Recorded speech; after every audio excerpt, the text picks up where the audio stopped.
Olá, queridos, que a paz do Senhor Jesus repouse sobre a sua vida, sobre a sua casa e sobre toda a sua família, hoje e sempre.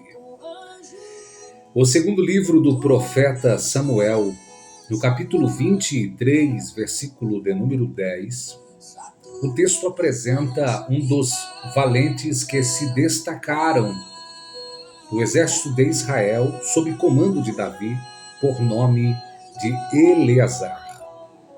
Ele era um dos 3 valentes que estavam com Davi quando estes provocaram guerra contra os filisteus. E quando o exército de Israel estava se retirando, o inimigo se levantou contra e Eleazar se pôs a guerrear contra o exército filisteu.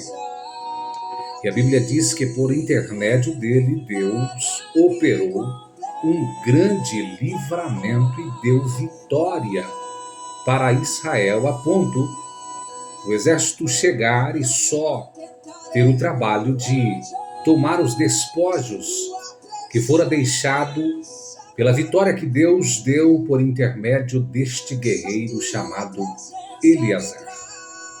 Porém, uma curiosidade salta do texto, que é, ele batalhou tanto nesta guerra, a ponto da sua mão ficar apegada à espada. Champlin diz que este apegada refere-se à cãibra de tanto guerrear, de tanto batalhar. A cãibra sobreveio sobre a sua mão de forma que ele não conseguia abrir a mão para deixar a espada. Já Flávio Joséfo vai um pouco mais além, dizendo que por causa dele derramar muito sangue na guerra, aquele sangue escorreu pelo seu braço, mão e espada a ponto de formar uma massa. E secando este sangue, endurecendo este sangue, a mão de Eleazar ficou grudada à espada. Ou seja, quem ouvia de longe não percebia duas coisas distintas, mão e espada. Mas, como se a espada se tornasse uma extensão do seu braço. Viam uma coisa só.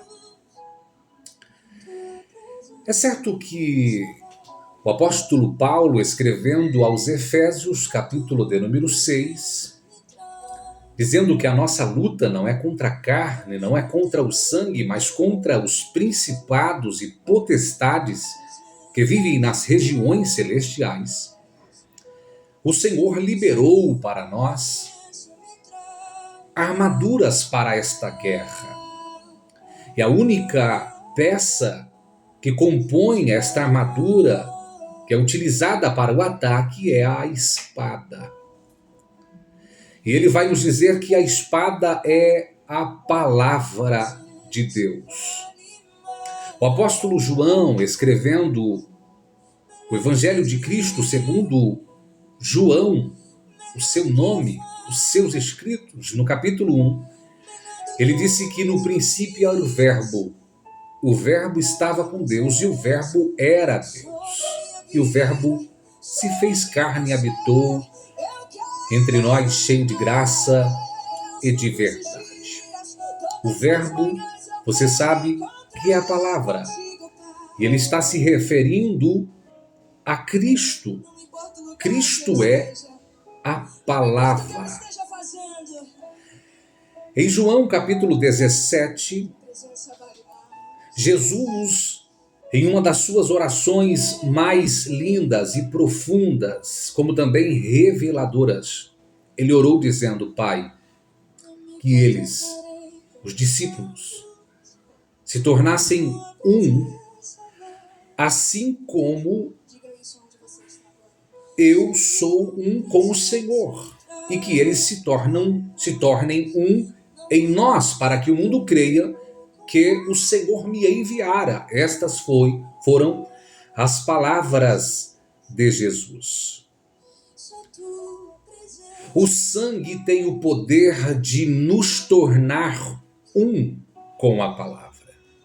O sangue de Cristo é que nos liga à sua palavra, e esta é a vontade do Senhor, que nós nos tornemos um com a sua palavra, a ponto de se tornarmos uma extensão da palavra, ou a palavra uma extensão do nosso corpo. Ou seja, a vontade de Deus para nós é que nós nos tornemos a palavra ambulante. A palavra escrita ganhe vida em nossas ações, seja conhecida em nossas atitudes. Esta é a vontade de Deus. O apóstolo Paulo, escrevendo em Gálatas, capítulo de número 2, versículo 20, ele disse: já estou crucificado. E não vivo mais eu, mas agora Cristo é quem vive em mim. A vida que agora vivo-a na carne, vivo-a na fé do Filho de Deus.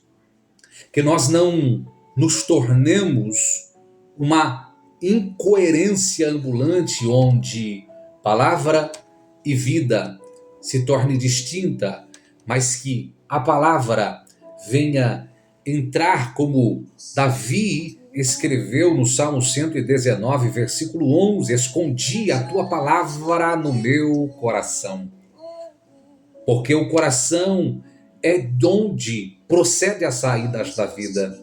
Se a palavra estiver no coração, certamente as nossas ações serão as palavras de Jesus.